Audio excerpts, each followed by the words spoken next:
Revista Espírita. Segundo ano, 1859.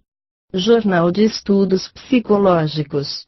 Publicada sob a direção de Allan Kardec. Novembro de 1859.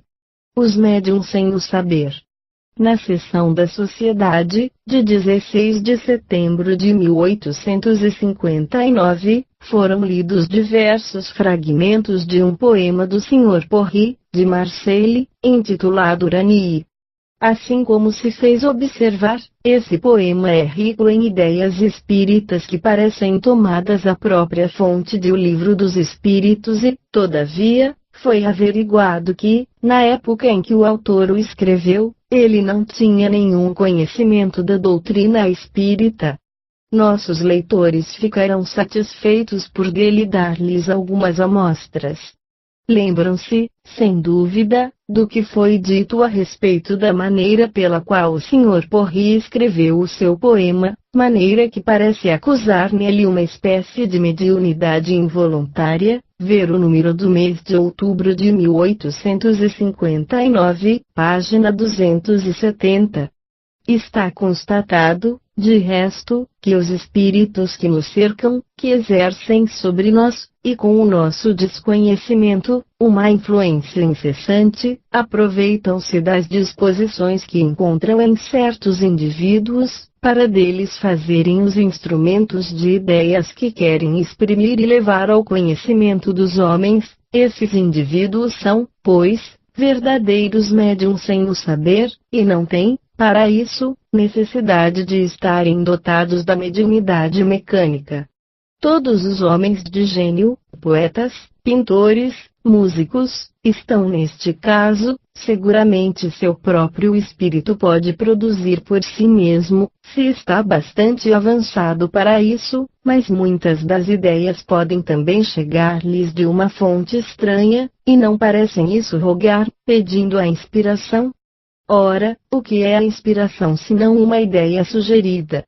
O que se tira do próprio íntimo não é inspirado, tem-se, e não há necessidade de recebê-lo. Se o homem de gênio tirasse tudo de si mesmo, por que lhe faltariam as ideias no momento em que as busca? Não seria senhor de aurir de seu cérebro, como aquele que tem dinheiro tira de sua bolsa. Se, em um momento dado, não encontra nada, é porque nada tem. Porque, pois, no momento em que menos espera, as ideias jorram como por si mesmas. Os fisiologistas poderiam dar-nos conta desse fenômeno? Nunca procuraram resolvê-lo. Eles dizem, o cérebro produz hoje, não produzirá amanhã, mas por que não produzirá amanhã? Nisso se reduzem a dizer que é porque produziu na véspera. Segundo a doutrina espírita, o cérebro pode sempre produzir o que está nele, eis porque o homem mais inapto encontra sempre alguma coisa para dizer, ainda que seja uma tolice, mas as ideias que não dominamos não são as nossas, sempre nos são sugeridas. Quando a inspiração não vem, é porque o inspirador não está aí, ou não julga oportuno comunicar-se. Parece-nos que esta explicação vale mais que a outra. Poder-se-ia objetar que o cérebro não produzindo, não deveria fatigar-se. Aí haveria um erro, o cérebro não é menos, por isso, o canal por onde passam as ideias estranhas, o instrumento que o executa. O cantor não cansa os órgãos da voz, embora a música não seja dele. Por quê, pois, o cérebro não se cansaria por exprimir ideias que está encarregado de transmitir, embora não as haja produzido?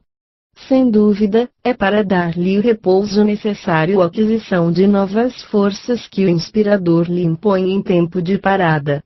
Pode-se, ainda, objetar que esse sistema tira do produtor o seu mérito pessoal, uma vez que atribui suas ideias a uma fonte estranha. A isso respondemos que se as coisas se passam assim, não sabemos o que fazer com elas, e que não vemos a grande necessidade de se ornar com plumas de pavão, mas esta objeção não é séria, porque dissemos, de início, que o homem de gênio não tira nada de seu próprio íntimo. Em segundo lugar, que as ideias que lhe são sugeridas se confundem com as suas próprias, nada as distingue, e que assim, não é censurável por atribuí-las a si.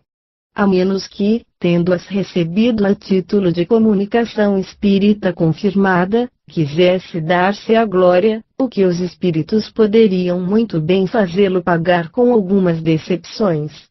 Enfim, diremos que se os espíritos sugerem a um homem grandes ideias, dessas ideias que caracterizam o gênio, é porque o julgam capaz de compreendê-las, de elaborá-las, e de transmiti-las. Não tomariam um imbecil por seu intérprete. Pode-se, pois, honrar-se sempre por receber uma grande e bela missão, sobretudo se o orgulho não a desvia de seu fim louvável, e não o faz perder o mérito. Que os pensamentos seguintes sejam os do espírito pessoal do Sr. Porri, ou que lhe tenham sido sugeridos por via mediúnica indireta, isso não diminui o mérito do poeta, porque a ideia primeira lhe foi dada, a honra de tê-la elaborado não poderia ser contestada.